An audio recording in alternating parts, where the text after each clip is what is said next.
外国人の土地購入。実は規制の流れがもう始まっています。しかも、ほとんどの人が気づかない形で進んでいます。結論から言います。外国人の土地購入はすぐに禁止にはなりません。ですが、これから確実に見えない規制が増えていきます。しかもこの流れ、かなり長く続く可能性があります。この後、今後どう変わるのか、具体的に解説します。今、自民党が検討しているのは、外国人による土地取得のルール強化です。ニュースだけを見ると、外国人の土地購入を制限するのか、という話に見えますよね。でも実は、そんなに単純な話ではありません。なぜなら、日本は勝手に外国人だけを制限できないからです。ここで出てくるのが WTO のルールです。その中でも重要なのが内外無差別という考え方です。これは外国人と日本人を不当に差別してはいけないという原則です。つまりどういうことか。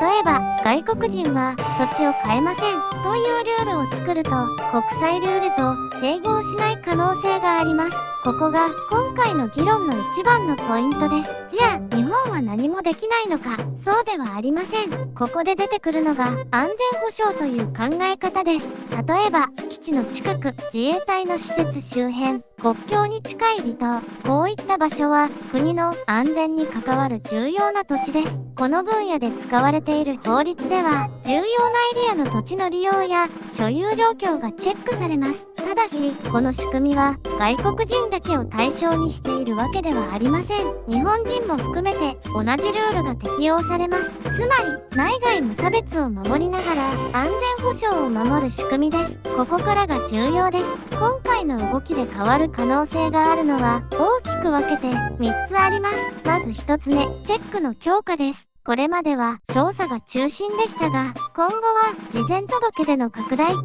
査の厳格化、必要に応じた利用制限、こういった方向に進む可能性があります。つまり、買ってからチェックではなく、買う前や利用段階でチェックへ変わる。これが大きな変化です。2つ目、外国資本のチェックです。外国人が直接ではなく、日本の会社を通して土地を取得するケースも増えています。そのため、株主構成、実質的な支配関係、こういった部分まで確認が強化される可能性があります。3つ目、ルールは全員対象になること。外国人だけを規制すると、国際ルールと整合しない可能性があるため、全員に同じルールを適用する形になります。つまり、表向きは平等。でも、実質的には規制強化です。ここまでで半分です。ここからが一番重要です。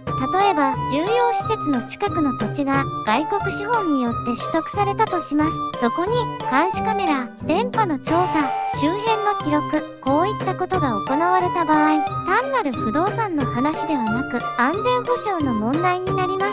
海外でも同じような議論が進んでいます。カナダでは、外国人の住宅購入を一時的に制限する措置が実施されています。オーストラリアでも外国人による不動産取得には審査制度があります。つまり、土地と安全保障の関係は世界的に重視されているテーマです。ただし、デメリットもあります。不動産市場への影響、海外投資の減少、地域経済への影響、特に地方では海外資本による開発が進んでいたケースもあります。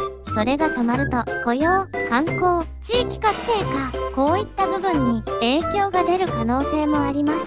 つまり今回の問題は安全保障と経済、このバランスの話です。では今後どうなるのか。現実的には重要エリアの管理強化、審査の厳格化、外国資本の把握、この方向に進むと考えられます。さらに、書類の増加、審査時間の長期化、資金説明の必要性、こういった変化も起きてきます。つまり、見えにくい形での規制強化です。最後にまとめます。今回の本質は、外国人の問題ではなく、土地が安全保障の視点で扱われるようになっていることです。今後は、土地資産だけでなく、土地安全保障、この考え方が重要になります。このテーマは意見が分かれます。あなたはどう思いますか？ぜひコメントで教えてください。